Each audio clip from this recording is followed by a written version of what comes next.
5 দিন সময় প্রয়োজন। আর আগামী 5 দিনের মধ্যেই এই মেরিন সেনা মধ্যপ্রাচ্যে এসে পৌঁছাবে।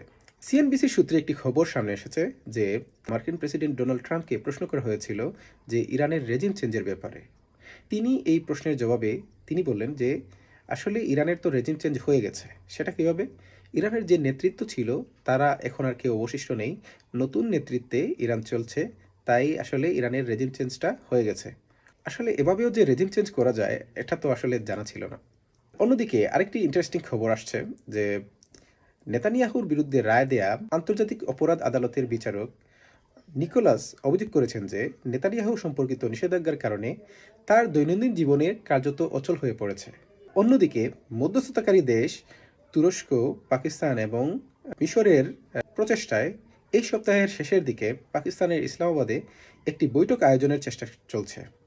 আর এই বৈঠকে ইরানের পক্ষে প্রতিনিধিত্ব করবেন দেশটির পার্লামেন্টের স্পিকার গ্যালিবাফ।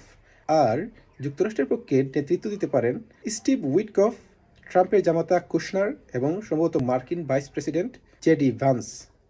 পরিশেষে আমরা বলবো আসলে শান্তিকামী এই বিশ্বের মানুষ শান্তির পক্ষে। আমরা সবাই চাই এই যুদ্ধ যত দ্রুত সম্ভব বন্ধ হোক এবং এই বিশ্বে শান্তি ফিরে আসুক। আমাদের এই ইনফরমেটিভ ভিডিওটি যদি আপনাদের ভালো লাগে অবশ্যই আমাদের সাথে থাকবেন। ধন্যবাদ সবাইকে।